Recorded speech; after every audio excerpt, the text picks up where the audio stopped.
Wisconsin may have put forth one of the best defensive efforts we've ever seen against Mohamed Ibrahim in this Gopher run game. But they still come out on the short end of the stick. Great time to subscribe to the channel.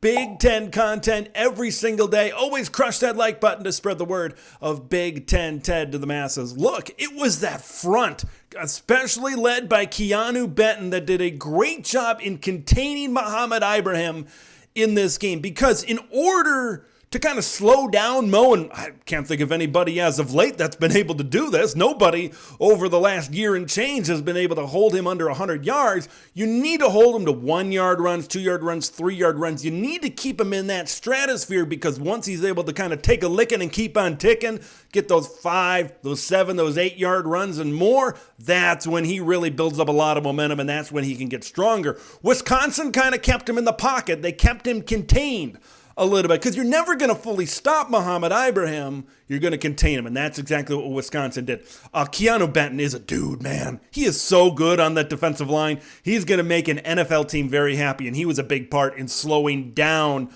this Minnesota running game today. Look, Minnesota, okay, you had to have somebody step up when Mohamed Ibrahim isn't having a 100-yard game for the first time in a long time.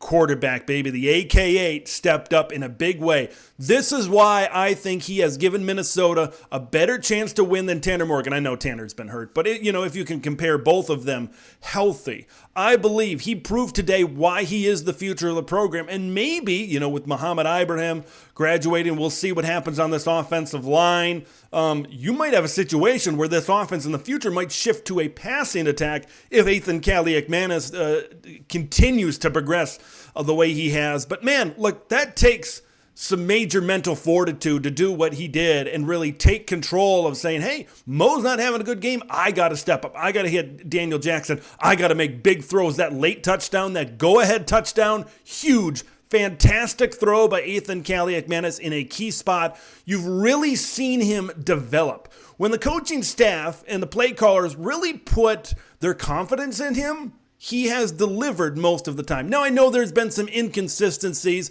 and that's what you get that with a freshman quarterback, but give him a full offseason to be the leader of this program, and Minnesota will be in a great spot with Athan Kaliakmanis as their quarterback. I think a big thing that hurt Wisconsin in the first half, you don't have probably your two best players. Braylon Allen, due to injury, was out this entire game. Nick Herbig was out in the first half due to the targeting call in the middle of the game last week. Now, you saw when Nick Herbig kind of came back into the game, that really helped the defensive front, that really helped the pass rush. Even if Nick Herbig wasn't directly involved in getting to the quarterback or getting into the backfield for tackles for loss, a lot of attention was kind of put on him, so some other guys were able to get free and do their thing on this Wisconsin defense. I don't think there's any doubt about that. Big win for this Gopher program. Look, back-to-back 8-4 regular seasons. And those are probably in regular seasons where you probably should have had more than 8 wins. Minnesota football is developing a level of consistency right now.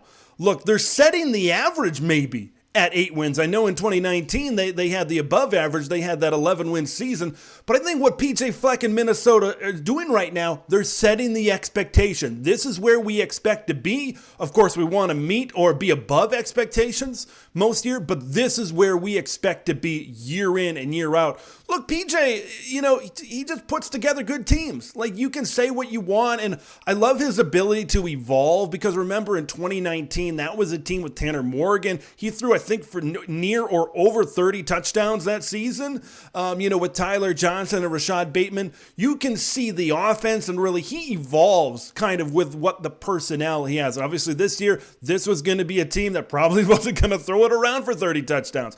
This was a team that was going to play hard-nosed, up front Big Ten football, and he was able to adjust. And I think PJ Fleck has become a good coach, and he's developing a model of consistency. Look, Gopher fans I might be able to listen to K-Fan. I might tune into Sports Talk Radio here in the Twin Cities next week and say, man, we should have done this and should have done that. That should be saying a lot right now. I've heard that in the middle of the season here in Gopherland, that we should be this, we should be that. There's some disappointment. If you're disappointed at Minnesota with an 8-4 season, I think your head man is doing pretty good. So let's talk about Jim Leonhard. 6-6 record when all is said and done.